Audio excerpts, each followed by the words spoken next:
Ya se observa la presentación, compañeros.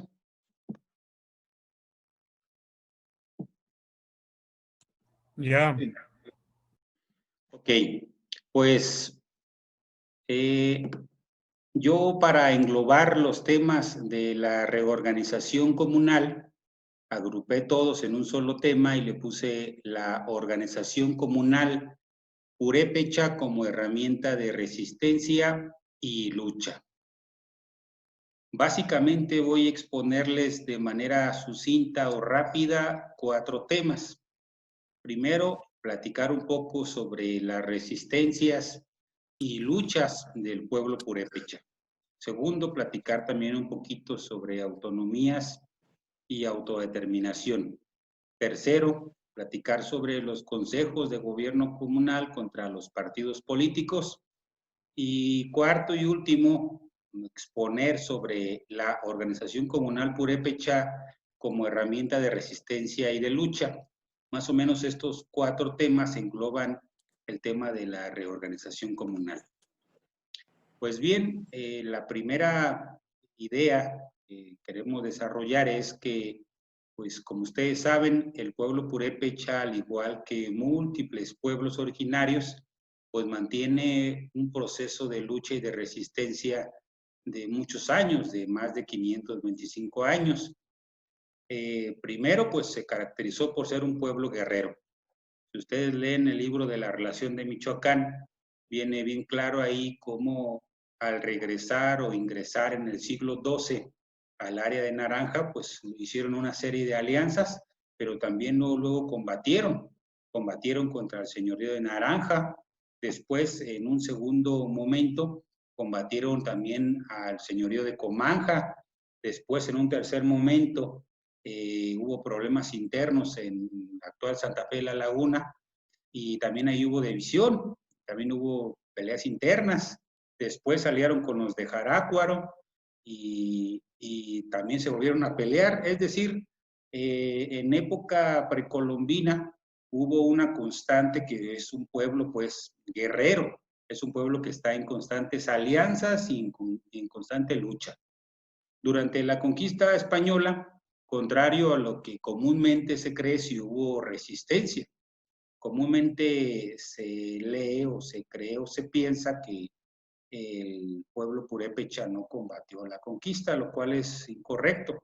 Sí hubo múltiples levantamientos de diversos pueblos, los primeros fueron el pueblo de Jicalán, y más o menos los que han estudiado el tema encuentran que hubo cerca de 50 españoles asesinados en estas rebeliones.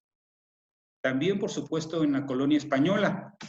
En la colonia española hubo las rebeliones de Pátzcuaro de 1766 y 1767. Ahí se juntaron cerca de 200 comunidades.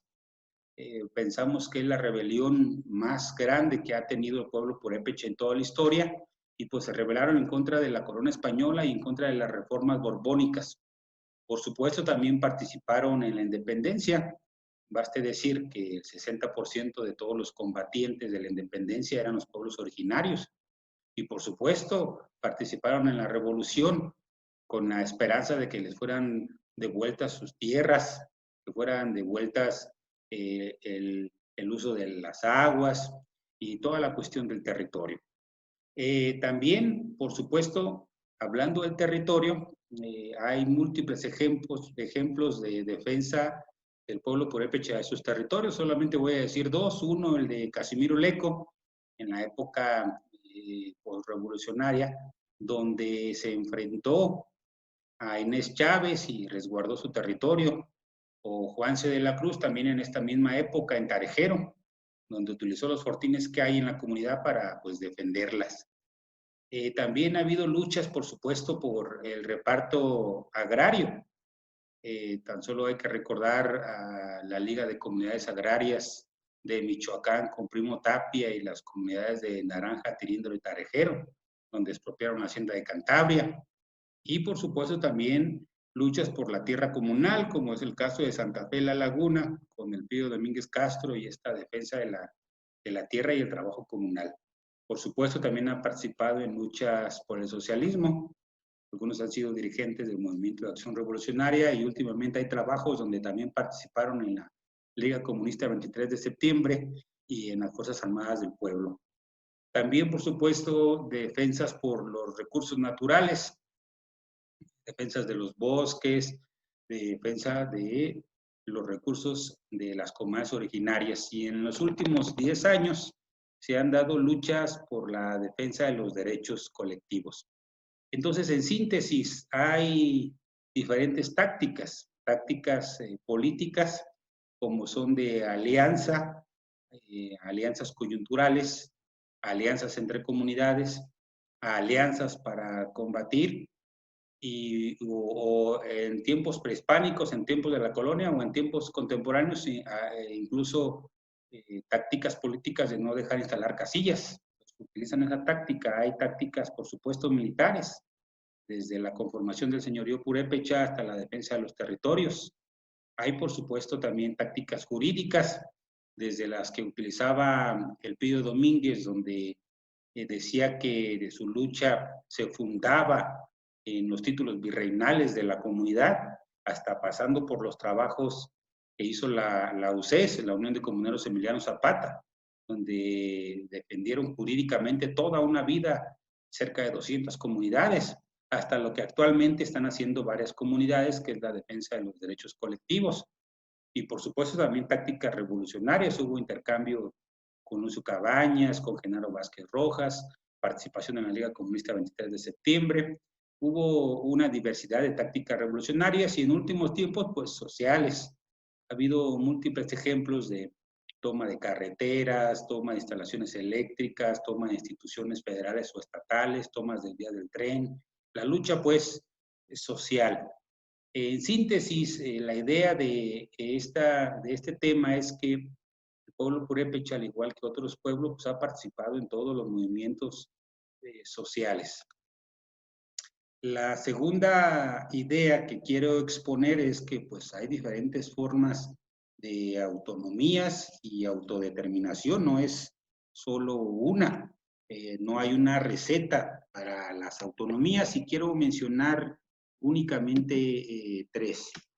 Primero, la que consideramos nosotros es la más importante por su trascendencia histórica, que es la Comuna de Morelos. Esta comuna que encabezó Emiliano Zapata en el estado de Morelos y que pues obedeció a un movimiento armado, obedeció al contexto de la Revolución Mexicana y que hicieron cosas impresionantes. Primero, pues era una organización independiente del Estado y antagónica al Estado mexicano o al naciente Estado mexicano. Tomaban las decisiones en torno a las asambleas generales, este asambleísmo, y se dedicaron a liquidar latifundios. Acordémonos que había importantes latifundios, nacionalizaron ingenios azucareros, devolvieron las tierras robadas durante siglos a las comunidades originarias, restituyeron el uso de aguas, cambiaron autoridades locales, distritales, regionales, incluso hasta propusieron autoridades estatales y impusieron préstamos forzosos a la burguesía. También produjeron en los latifundios y revirtieron el sistema jurídico. A ellos lo que hacían es de que primero expropiaban las tierras, las repartían a las comunidades y era el hacendado el que tenía que ir a los tribunales a pedir la devolución o una indemnización, no como actualmente pasa o como históricamente ha pasado con el sistema jurídico, que pues, si tú quieres restitución de tierras o la defensa de los derechos colectivos, pues tienes que primero acudir a los tribunales. Ellos revirtieron este orden jurídico y pues su táctica era específicamente la guerra de guerrillas. Esto creemos es una de las autonomías más importantes e históricas de México. Por supuesto, la segunda es la de los compañeros zapatistas. También obedece a un movimiento armado. Acordémonos que ellos se levantaron también en armas en contra del Estado mexicano, declararon la guerra al gobierno de México. Entonces, no mantienen una relación directa con el Estado mexicano. Mantienen sus propios sistemas jurídicos, sus propios sistemas de leyes, mantienen su propio sistema educativo, sus propios planes y programas, sus propios maestros, mantienen sus propias formas de gobierno, tienen los caracoles o los municipios autónomos, y donde tienen su propia organización basada también, por supuesto, en torno a las asambleas máximas, le llaman ellos. Acá en Michoacán le llamamos asamblea general, allá le llaman asamblea máxima. Y pues pusieron el tema indígena, o lo han puesto en diferentes tiempos históricos en el primer orden nacional. También han tenido importante participación política, primero pues negándose en la instalación de casillas, y luego en últimos tiempos, en el pasado proceso electoral, la lectura que hicieron es que debían de participar como de una forma crítica con un consejo de gobierno, y fue a través de la compañera Marichuy. Entonces, este es un segundo ejemplo. Y un tercer ejemplo es el de la autonomía purépecha, que obedece a un contexto histórico determinado.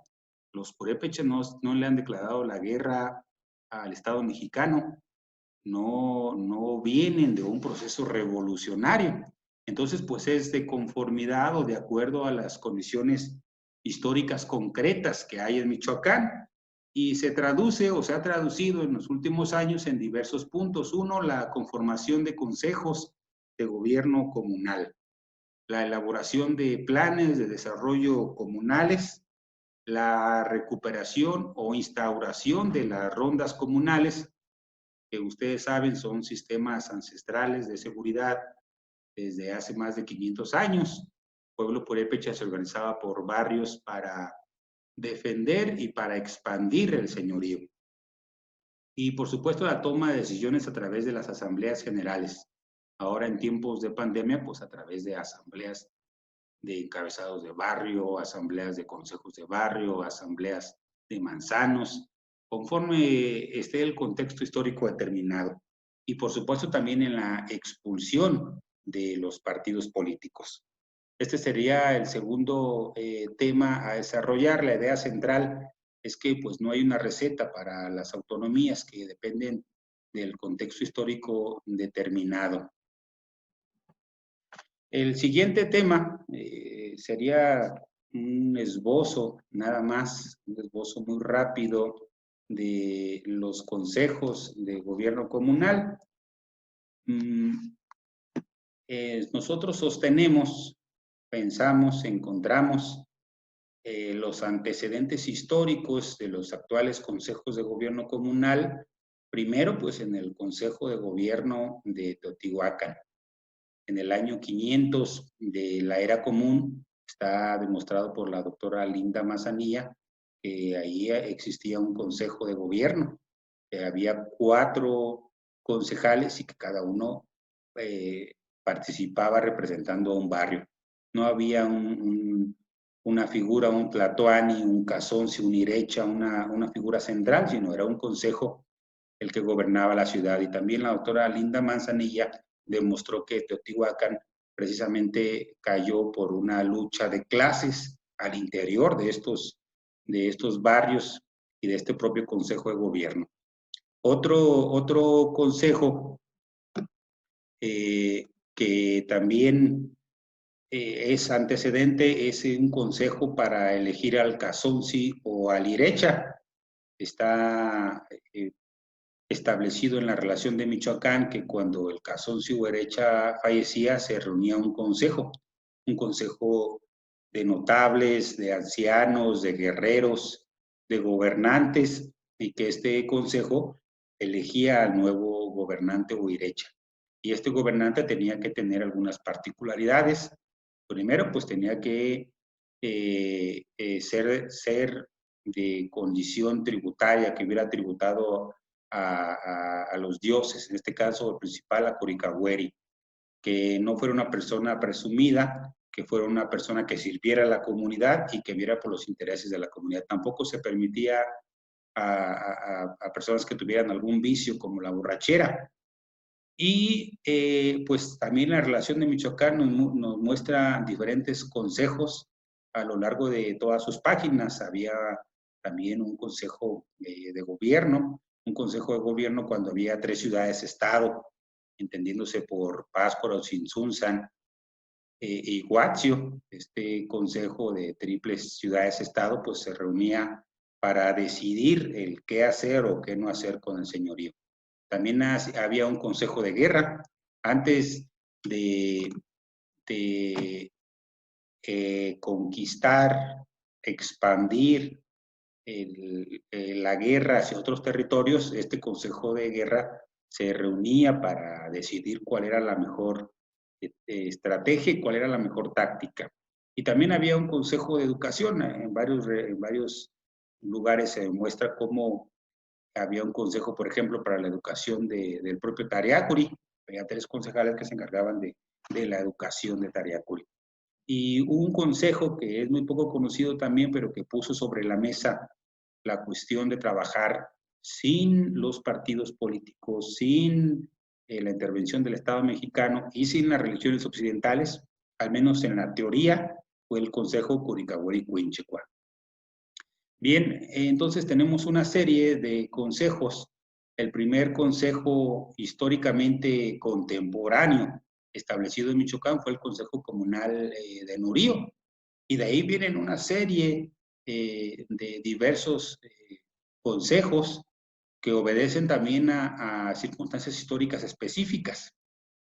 El Consejo Comunal de Pichátaro, de San Felipe, de Arantepacua, de Comachuén, de Sevina, de Picho, de Cheranástico, de Pomacuarán, entre otros. Entonces, han venido surgiendo y esto es lo que ha hecho, o esta es la lucha del pueblo purépecha en los últimos 10, 15 años.